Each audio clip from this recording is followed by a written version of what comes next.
Bonjour à tous, je suis heureux de vous retrouver et de lire ensemble le livre des Proverbes. Nous continuons notre série et on va voir aujourd'hui le thème du rapport à la société. Alors nous avons tous dans nos connaissances des amis, des gens avec lesquels nous échangeons. Alors il y a d'abord notre famille bien sûr, il y a, je viens de le dire, nos amis, il y a les gens que nous côtoyons à travers peut-être une association dans laquelle nous sommes membres et nous œuvrons. Il y a peut-être des gens dans un club de sport, par exemple, avec qui nous échangeons. Il y a les parents des copains de nos enfants. Il y a également les instituteurs, les professeurs de nos enfants également. Bref, tout un tas de personnes avec lesquelles nous dialoguons, nous échangeons et nous recevons finalement des influences et nous-mêmes nous apportons une certaine influence vis-à-vis de ces gens-là.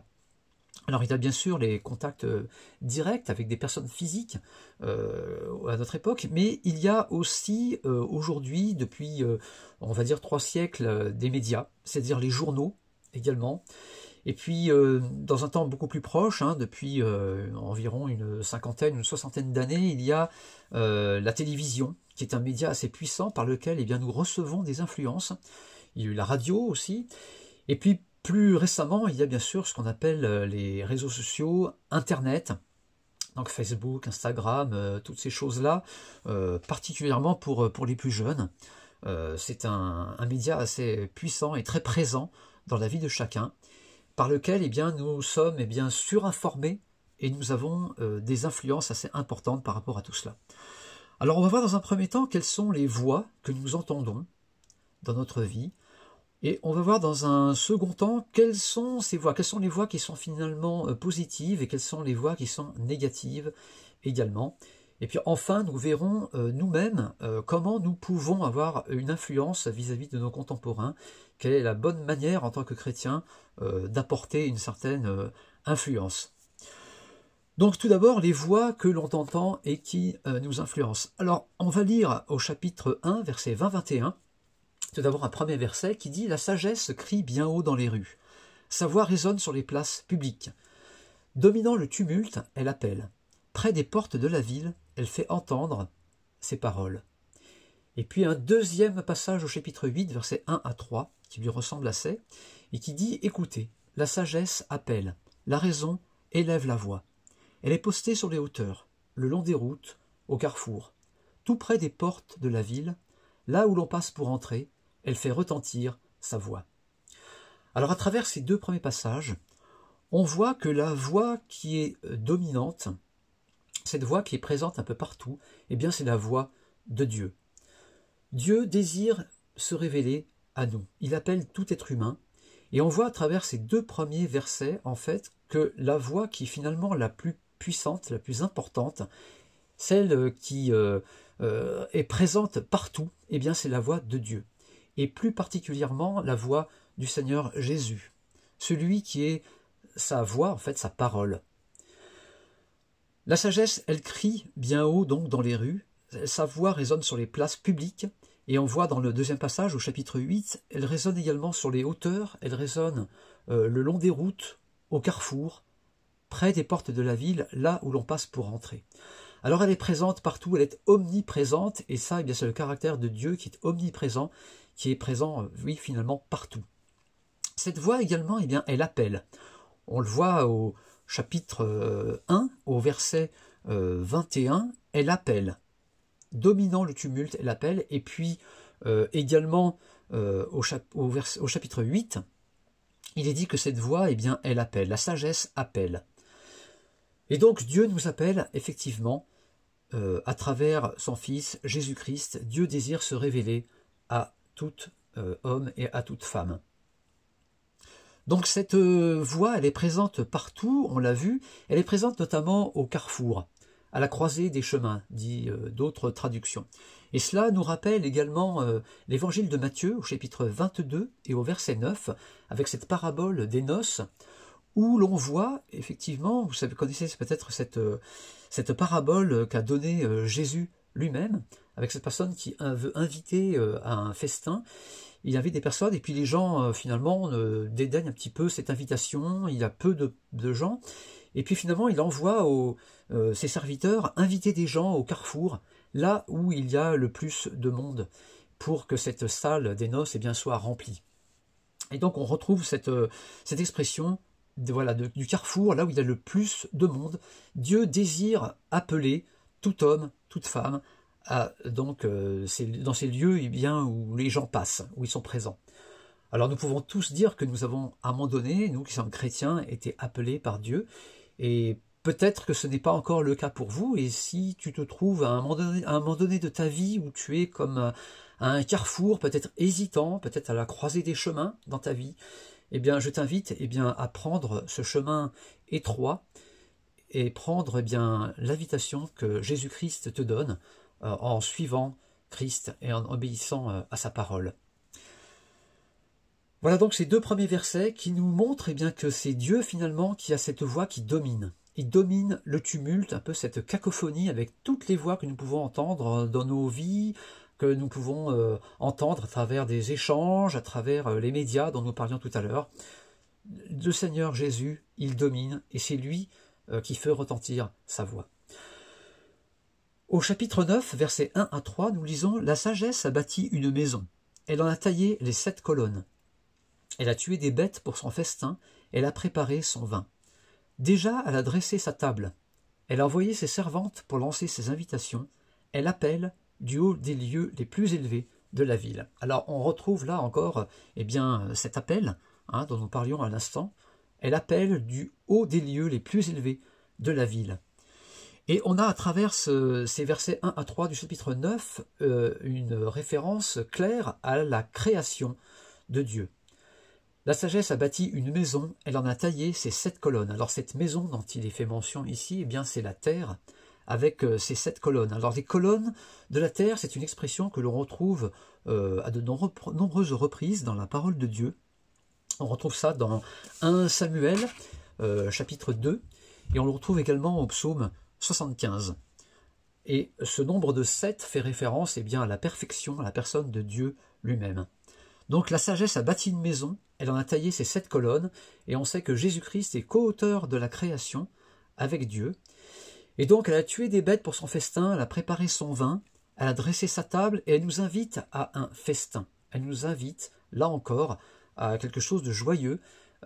Et on a ici clairement à travers ces bêtes qui sont tuées, à ce festin, à ce vin qui est préparé, je pense qu'il y a également une notion au sacrifice de Jésus-Christ, qui aura lieu bien sûr plus tard, puisque Salomon a écrit ces paroles environ 1000 ans avant Jésus-Christ.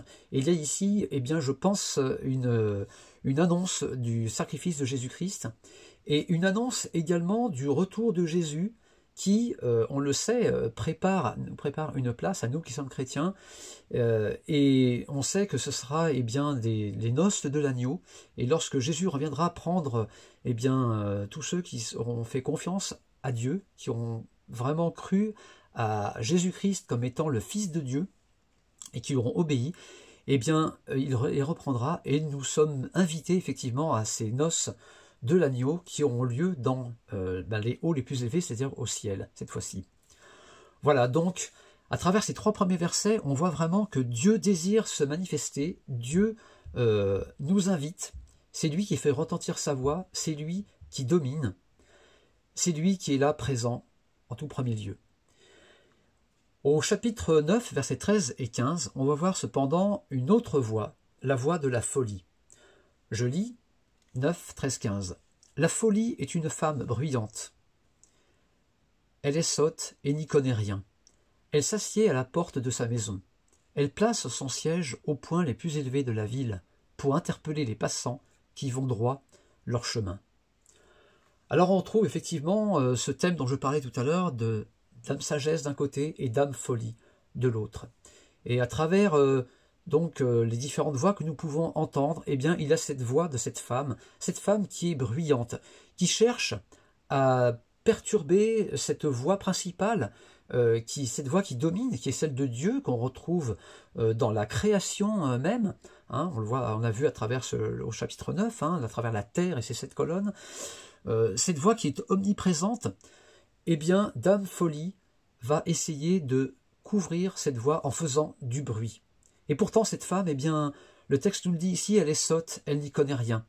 contrairement à Dieu qui, lui, connaît toutes choses. Dieu est omniscient, il sait toutes choses. Dieu est sage également, et cette femme, elle est sotte. On voit qu'elle s'assied également à la porte de sa maison, contrairement à la sagesse qui, elle, se tient debout sur les sommets, sur les lieux les plus élevés de la ville. Alors cette femme est présente, et donc malheureusement, oui, elle est là pour perturber, pour tromper les gens. Alors elle est présente à travers les paroles des gens que nous pouvons côtoyer. Elle est présente également à travers les médias dont je parlais tout à l'heure. Et il faut faire attention à quoi nous puisons régulièrement. Quelle est notre source, à quoi nous nous abreuvons? Quelles sont les choses dont nous nous nourrissons? Je crois que c'est important. Donc, voilà, il faut faire attention à être quelqu'un d'équilibré dans tout ce que nous recevons, parce que finalement, nous sommes imprégnés des idées de ce monde. On sait que le diable est présent dans ce monde, hein, on l'appelle, oui, effectivement, le prince de ce monde, et il distille un petit peu toutes ces influences et toutes ces choses négatives à travers Dame Folie, à travers cette femme bruyante. Et nous devons veiller à tout cela parce que nous sommes finalement imprégnés de ces influences. Si on prend l'exemple d'Internet dont je parlais tout à l'heure, on sait qu'à travers YouTube, par exemple, et beaucoup de gens regardent ça, il y a des gens qui donnent des vidéos qui sont appelés des influenceurs et des influenceuses. Et ce terme est intéressant parce qu'effectivement, nous sommes influencés justement par de tels propos. Alors même si c'est, on peut dire, c'est à des fins publicitaires, il ne faut pas négliger tout de même ces voix qui sont là et que nous entendons régulièrement. Alors c'est pas uniquement à travers, bien sûr, Facebook, Internet, hein, ça peut être à travers la télévision, à travers toutes sortes de médias, mais voilà, le diable cherche à nous influencer, à faire passer ses valeurs à lui, et à remettre en cause eh bien, la parole de Dieu. Et ça nous rappelle eh bien, le serpent à l'origine, hein, qui est venu pour mettre en doute l'homme sur ce que Dieu lui avait dit. Hein. Dieu a-t-il réellement dit? Et ne sous-estimons donc pas toutes ces voix qui sont là et qui peuvent effectivement nous influencer de manière négative.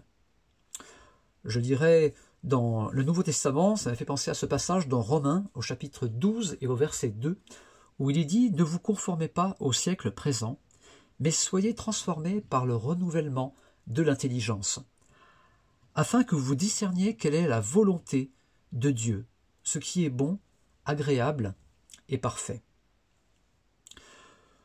On voit dans l'Ancien Testament également la plupart des rois consultaient l'Éternel avant d'entreprendre des choses. Et c'est important de consulter effectivement les uns et les autres. Et on voit que donc bien ces rois, effectivement, oui, cherchaient la volonté de Dieu en prenant des conseils. Il est intéressant de voir ici également un exemple négatif dans la parole de Dieu qui se trouve dans l'Ancien Testament, dans le livre des rois, dans 1 roi, au chapitre 12 notamment, on voit l'histoire de Roboam. Roboam était le successeur, l'un des fils de Salomon, et donc son successeur. Et donc à la mort de Salomon, il a régné. Il a dû prendre une décision suite à une demande du peuple qui se plaignait et qui vivait une situation difficile. Et donc Roboam a consulté donc tous ses conseillers. Il a d'abord consulté les personnes les plus anciennes et qui étaient des gens qui avaient côtoyé son père, qui avaient côtoyé Salomon. Et ces personnes lui ont dit eh bien, écoute le peuple, adoucis ses conditions, réponds à leurs attentes. Et ensuite, il a consulté les gens les plus jeunes, ceux qui étaient de sa génération. Et eux, par contre, ont conseillé Roboam en disant, mais durcis au contraire leurs conditions, ton père les a traités de manière telle, et bien toi, va encore plus loin, traite-les d'une manière plus dure. Et on voit que Roboam a écouté finalement les plus jeunes. Il n'a pas fait attention aux conseils de ceux qui étaient les plus âgés, et qui représentaient pourtant à l'époque les plus sages, et notamment les personnes qui étaient les contemporaines de Salomon, des gens qui avaient côtoyé le roi Salomon lui-même, et on sait que ce roi était était le roi le plus sage. Sa sagesse était reconnue dans le monde entier, Et donc c'est intéressant de voir que Roboam, qui était le fils précisément de Salomon, qui a dû recevoir lui-même des conseils de son père, eh bien ici on voit que Roboam, malgré cette position privilégiée qu'il avait, lui-même en tant que fils de ce roi si sage, eh bien a écouté plutôt la voix qui était une voix négative, finalement celle des gens les plus jeunes qui lui ont donné de mauvais conseils, et ça a eu des répercussions négatives sur la suite de son règne. Voilà donc cette première partie avec donc ces voix que nous pouvons entendre, donc les voix d'âme sagesse et les voix de dame folie. Alors dans une deuxième partie, nous allons voir quelles sont les influences des justes, quelles sont les influences des méchants, quelles sont les influences négatives, quelles sont les influences positives. Alors dans les influences négatives, tout d'abord, eh bien il y a cette voix des méchants. Alors on voit au chapitre 11 et au verset 27, tout d'abord, on voit le peuple maudit l'accapareur qui retient son blé, mais il bénit celui qui le vend sans tarder. Alors on voit à travers cela, eh bien tout d'abord la position des gouvernants, peut-être de ceux qui nous gouvernent, de ceux qui sont les ministres, voilà. Et on voit ici qu'il y a une première possibilité des gouvernants de mal se comporter, de ceux qui vont retenir le blé.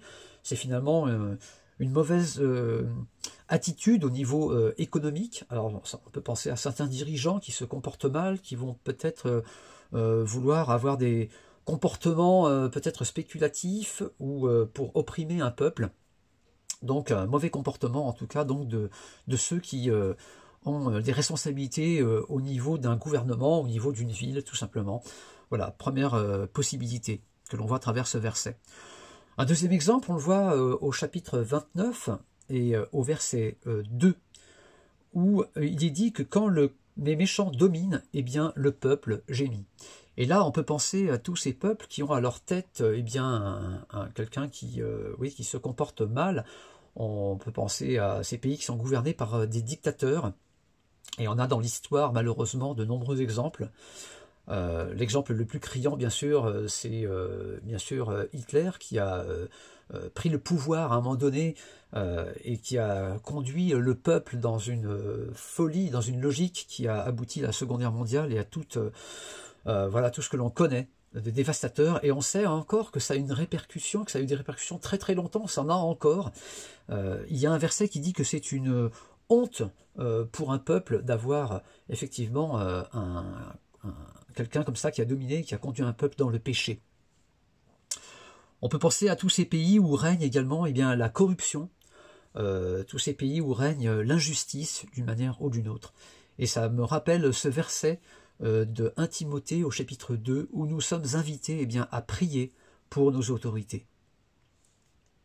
Les médias, on en parlait tout à l'heure, véhiculent allègrement les idées contraires au commandement de Dieu. Et là, on a un exemple également eh d'influence négative. Alors voilà, les médias, les réseaux sociaux dont je parlais également, qui véhiculent toutes sortes d'idées de ce monde avec par exemple une banalisation du péché.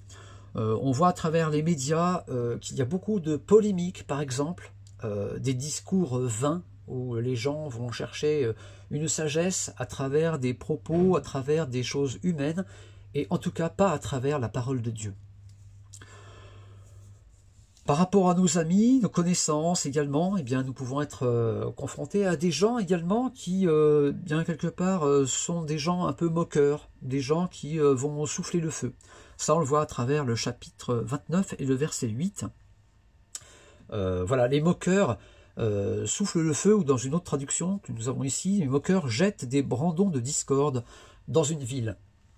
Et c'est vrai que il peut y avoir des contestations, des choses comme ça, où les gens sont très revendicateurs, et par ce biais, eh bien, finalement, nous ne construisons pas quelque chose de positif, mais nous pouvons apporter, en tant que chrétiens, eh bien, un contrepoids, et nous pouvons reconnaître, en disant par exemple, eh bien, nous sommes invités plutôt, au lieu de la critique, eh bien, de prier pour ceux qui nous gouvernent, et nous pouvons également avoir une voix qui conduit à la paix, plutôt qu'une voix qui conduit eh bien, à la discorde et à jeter comme ça de l'huile sur le feu.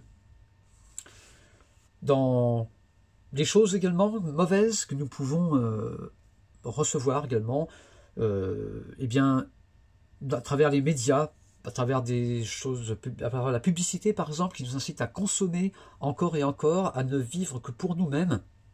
On peut entendre cette voix qui nous dit finalement nous ne vivons qu'une fois, donc faites-vous plaisir, vivez intensément. Mais nous en tant que chrétiens, eh bien, nous pouvons dire non, notre patrie à nous est dans les cieux et nous préférons eh bien, investir pour le royaume de Dieu, le royaume céleste qui vient. Et voilà, et nous faisons partie de la patrie céleste. Voilà où est notre priorité. Donc les influences négatives, elles sont nombreuses, elles peuvent découler donc des propos des gens que nous côtoyons. Elle peut découler eh bien, oui, des médias. En tout cas, le prince de ce monde nous distille toutes sortes d'informations, de choses qui sont contraires à la parole de Dieu. Des influences positives, alors à l'inverse, bien sûr, il y en a. Alors, elles peuvent venir également du monde. Hein. Le monde ne nous donne pas forcément, et les médias, des choses négatives. Il y a une certaine forme de sagesse collective qui découle bien d'une société où bien, il y a une certaine démocratie, il y a une certaine justice qui est mise en place et où le droit règne, et fort heureusement. Alors on voit ça au chapitre 24 et au verset 25, où eh bien, voilà, les foules sont finalement heureuses lorsque la justice est rendue. Hein, lorsque en fait le coupable n'est pas acquitté mais il est condamné, voilà. Là, dans une telle société, eh bien, le texte nous dit que les gens s'en trouvent bien et ils obtiendront bénédiction et bonheur. Donc, le monde ne nous donne pas forcément des choses négatives, mais parfois, ben oui, des conseils qui sont bons, mais ces conseils se heurtent souvent, comme on le disait, voilà, à la parole de Dieu, qui, elle, nous invite à voir au-delà de cette vie terrestre et à voir plus loin. Et là, on va souvent rencontrer effectivement des gens qui peuvent se moquer. On va se heurter à des gens qui ne croient pas, effectivement, au retour de Jésus-Christ, qui ne croient pas à sa résurrection, etc., mais qui n'y voient qu'un homme qui a fait du bien dans son temps. Nous, en tant que chrétiens, bien sûr, à nous, eh bien, d'avoir cette influence positive et d'annoncer que oui, Christ est réellement ressuscité. Nous venons de vivre Pâques et voilà, c'est important de rappeler cela. Les influences positives, elles viennent bien évidemment en ce sens surtout des chrétiens.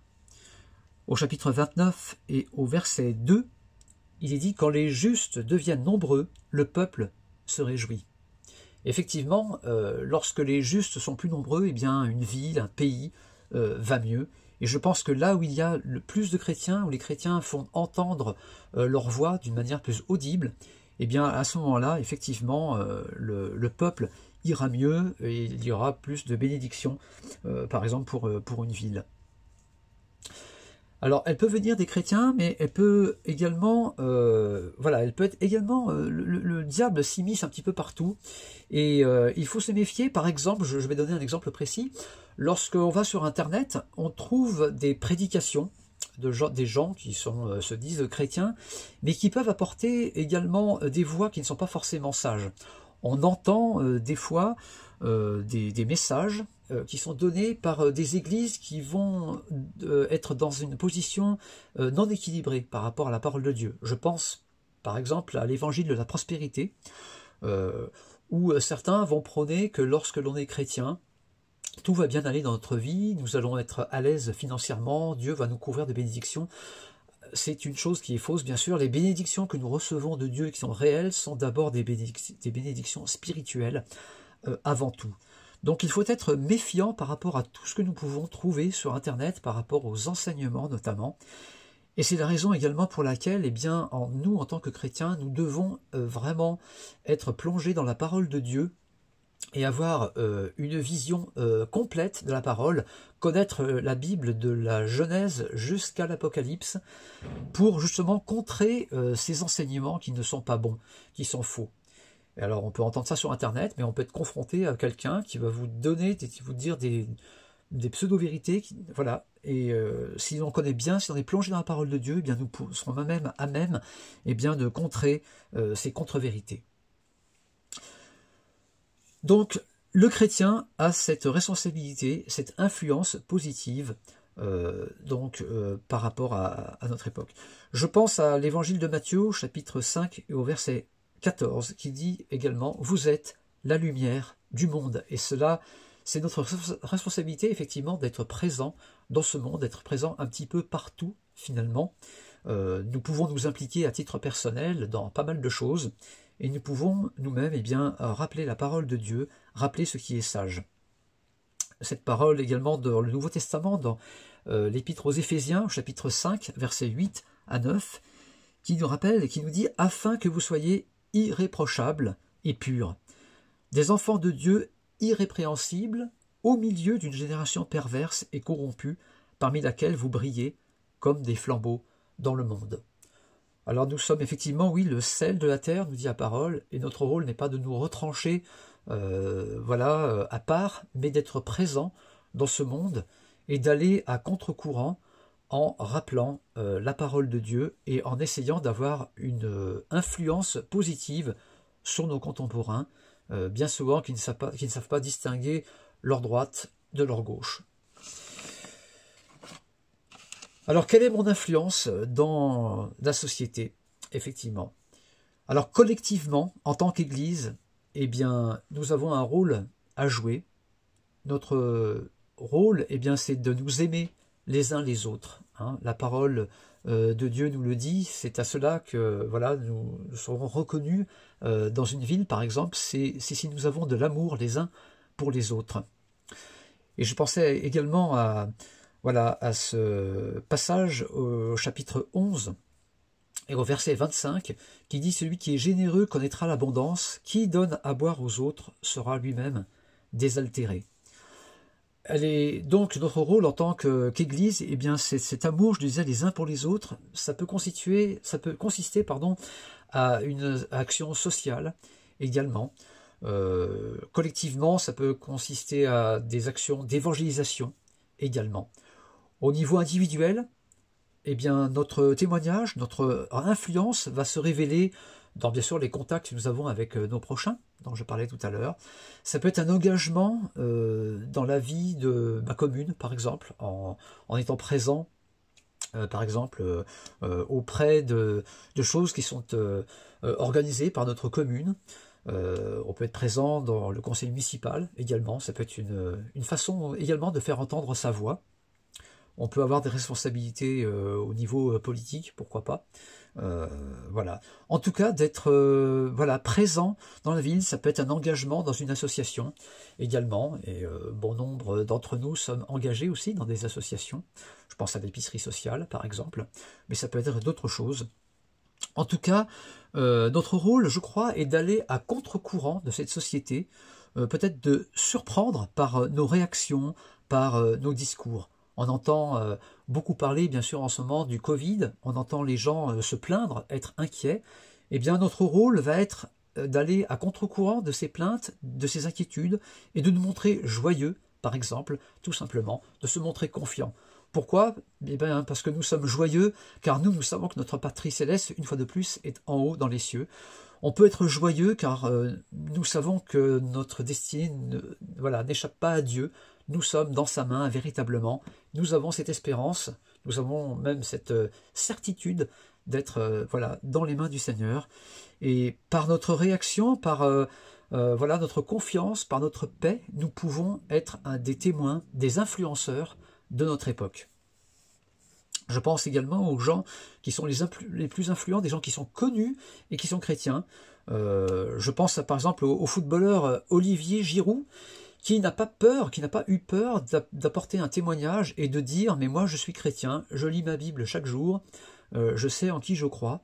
Et il n'a pas en ce sens eu peur des moqueries, peut-être d'autres qui ne croient pas, et il apporte un témoignage, c'est un personnage public, et merci Seigneur pour des gens comme ça. Il n'y a pas que lui, il y a d'autres personnes publiques qui sont chrétiennes et qui osent affirmer, oui, que c'est la voix que nous devons écouter, la voix prépondérante, eh bien c'est la voix de Dieu qui s'est manifestée dans la personne de Jésus-Christ. Voilà donc notre rôle. Et on peut se poser, je vais vous laisser avec ces deux questions au final. on peut se dire, que ferait Jésus-Christ s'il était à Villefranche-sur-Saône aujourd'hui en 2021? Que ferait Jésus-Christ? Voilà. Et on peut se rappeler de ce verset, Éphésiens chapitre 5, versets 8 et 9, qui nous dit que le fruit de la lumière, et Jésus-Christ est lumière, le fruit de la lumière consiste en toutes sortes de bonté, de justice et de vérité. Alors notre rôle, effectivement, est d'être bon avec notre prochain, d'être bon, d'avoir de l'amour les uns pour les autres. C'est la meilleure manière que nos contemporains soient témoins de l'amour de Jésus-Christ.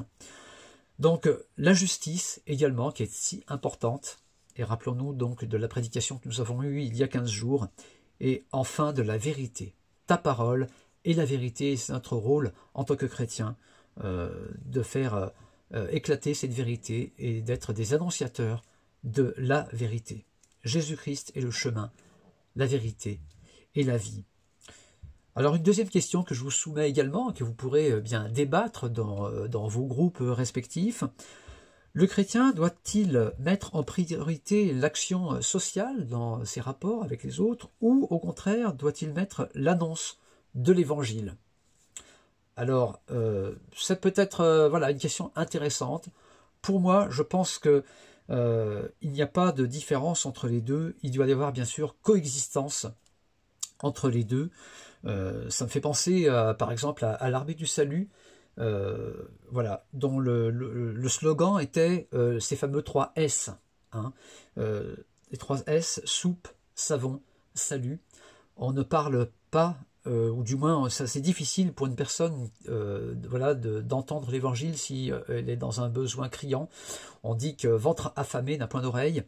Et c'est vrai que l'Armée du Salut, ces gens-là et beaucoup d'œuvres apportent déjà, comme Jésus l'a fait, donnent réponse en fait aux besoins des gens.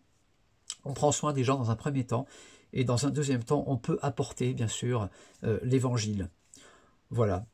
Donc je vous laisse avec ces questions. Voilà, en résumé, eh bien, soyons des gens qui sommes des influenceurs. Il n'y a pas que sur YouTube qu'on trouve des influenceurs, des influenceuses. Nous-mêmes soyons de ceux qui apportent une voix différente dans ce monde qui est perdu par rapport à nos contemporains. Soyons de ceux qui donnent finalement, oui, la surprise. Soyons des gens qui sont différents, qui surprennent par leur attitude, par leur position. Soyons joyeux, à l'exemple de notre Maître, et nous pouvons l'être parce que nous savons que le Seigneur Jésus est mort, mais il est ressuscité, et il revient bientôt pour nous inviter à ce festin merveilleux dans le royaume de Dieu. Voilà. Alors soyons ces gens porteurs de la bonne nouvelle de Jésus-Christ dans nos échanges les uns avec les autres. Amen.